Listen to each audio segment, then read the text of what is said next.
교회는 하나님의 부르심을 받고 또 주 예수 그리스도를 섬기는 성도들의 모임입니다.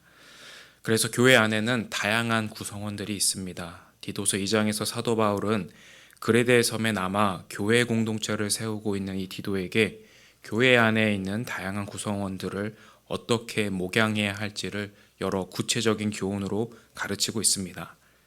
그러면 바울 사도는 왜 많은 권면과 또 교훈 가운데에서 교회의 다양한 구성원들을 어떻게 목양해야 하는지 가르치고 있을까요? 먼저 이 디도서의 수신자인 디도가 목회하고 있는 그레데의 사회 문화적 배경을 이해하면 좋습니다. 현대에 와서 이 그레데는 크레테의 섬이라 불리는 곳인데요. 이곳은 그리스 로마 신화에 등장하는 제우스라는 신이 출생한 곳으로 여겨집니다. 그러나 이런 특별한 의미를 지닌 것과는 다르게 이 그레테 섬은 대중들에게 있어서 평판이 좋지 못한 곳이었습니다. 바울 사도는 앞서 1장에서 이렇게 인용하여 말합니다. 그레데인 중에 어떤 선지자가 말하되 그레데인들은 항상 거짓말쟁이며 악한 짐승이며 배만 위하는 게으름뱅이라 하니 이 증언이 참되도다.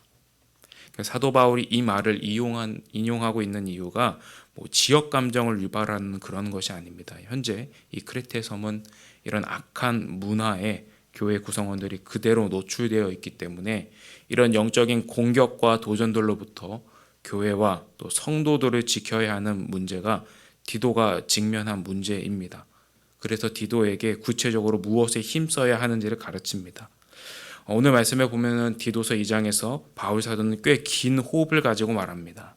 그런데 바울 사도의 이런 교훈에 드러나는 독특한 점은 사도 바울의 교회 구성원들을 온전한 믿음과 또 거룩한 삶으로 세우는 목적 그 두 가지 측면에서 드러난다는 것입니다. 첫 번째는 바울은 하나님의 복음이 세상에서 싸구려 복음으로 여겨지는 것을 경계하고 있습니다. 오늘 2장 5절과 8절, 10절 말씀에 보시면은 5절에 이는 하나님의 말씀이 비방을 받지 않게 하려 함이라. 또 8절에서는 대적하는 자로 하여금 부끄러워 아무 악한 말도 하지 못하게 하려 함이라. 10절에서는 우리 구주 하나님의 교훈을 빛나게 하려 함이라. 3번 반복하여 말하고 있습니다. 사랑하는 여러분, 이 말씀들이 우리에게 무엇을 가르치고 있나요? 바로 우리 자신이 복음의 전달자들이라는 것을 보여줍니다. 아무리 비싸고 아무리 귀중한 음식이라 할지라도 그것을 쓰레기통에 담아서 다른 사람에게 준다면 그 음식은 쓰레기로 취급받게 됩니다. 우리는 때로 내가 알고 있는 복음, 또 우리가 받은 그 복음의 유일한 진리이자 그 생명의 말씀이 너무 귀해서 그 사실을 다른 사람에게 전할 때 간혹 실수하게 됩니다. 대표적인 2가지 실수는 강요와 무례함입니다. 우리가 가족들과 또 가까운 동료들, 이웃들에게 복음을 전하고 또 소개할 때 상대에게 지나치게 강요하거나 무례하게 행동하고 있지 않은가 조심해야 합니다. 그것은 결코 성경의 가르침이 아닙니다. 사랑은 오래 참고 온유합니다. 사랑은 무례히 행하지 않습니다. 그렇기 때문에 우리가 사랑하는 마음으로 복음을 전할 때에 자기 생각에 매몰돼서 성경의 또 다른 가르침을 등한시하는 오류를 범하지 않아야 합니다. 둘째로 사도 바울은 디도서 2장에서 교회 구성원들을 온전한 믿음 가운데 세우도록 말하는 또 다른 측면이 있습니다. 그것은 바로 예수 그리스도께서 우리를 대신하여 자신을 내어주셨기 때문입니다. 이 은혜의 사건에 대한 우리의 합당한 반응입니다. 오늘 14절 말씀에 보시면은 그가 우리를 대신하여 자신을 주심은 모든 불법에서 우리를 속량하시고 우리를 깨끗하게 하사 선한 일을 열심히 하는 자기 백성이 되게 하려 하심이라 이렇게 말합니다. 우리가 하나님의 은혜로 예수 그리스도를 믿는 믿음을 통하여서 구원의 백성이 되었다는 것은 이제 죽으면 천국에 가겠구나, 단지 그런 의미만은 아닙니다. 구원이 단지 죽어서 천국에 가는 것으로 결론을 지으면은 생각해보면 가장 축복을 받은 사람은 죽기 직전에 예수님을 영접한 사람입니다. 그런데 우리는 다 살아서 예수님을 믿고 있고 신앙생활하고 있습니다. 그렇다면 하나님이 우리를 지금 부르신 이유가 있습니다. 그것은 마귀의 노예가 아니라 하나님의 거룩한 백성으로 살아갈 새로운 기회를 주신 것입니다. 우리가 살아가는 현대 사회는 디도가 목회하던 그 크레타 섬의 문화 그 이상으로 병들어 있음을 보게 됩니다. 한반도 역사에서 경제적으로 가장 부유한 시기를 보내고 있지만은 영적으로는 가장 빈곤한 시기를 보내고 있습니다.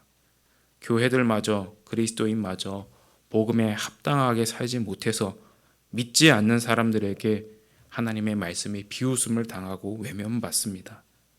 우리는 그래서 디도서 2장의 바울 사도의 교훈을 우리 시대에 진지하게 받아들여야 합니다.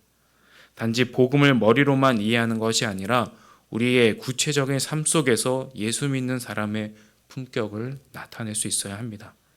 특별히 디도서 2장에서 그리스도인의 다음 그 품격이 두드러지게 보여지는 것은 절제와 질서의 품격입니다. 절제는 성령의 열매에서 가장 마지막에 언급되는 우리 신앙인의 중요한 성품 가운데 하나이지요. 그런데 보통 우리는 절제를 생각할 때 소극적인 의미의 절제를 생각하기 쉽습니다. 무엇을 하지 않는 것, 예를 들어 술을 마시지 않는 것, 담배를 피지 않는 것, 도박이나 유흥에 빠지지 않는 것이 절제의 좋은 예라고 생각합니다. 그런데 그것은 생각해 보면 절제라기보다는 금욕에 가까운 모습입니다.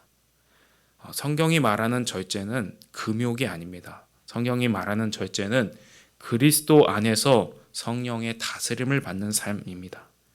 자기의 욕망에 이끌려가는 힘에 이끌리는 것이 아니라 내 안에서 지금 말씀하고 계시는 그 성령의 다스림에 우리의 삶을 맡기는 것이 절제의 적극적인 의미입니다. 사랑하는 여러분, 우리의 삶을 통해서 하나님의 영광과 그리스도인다운 품격이 많은 사람들에게 드러날 수 있기를 기도합시다. 우리가 받은 구원의 은혜에 감사하며 하나님의 백성답게 살아갈 놀라운 이 기회를 붙잡고 성령의 다스림을 의지하며 살아가시게 되기를 축복합니다.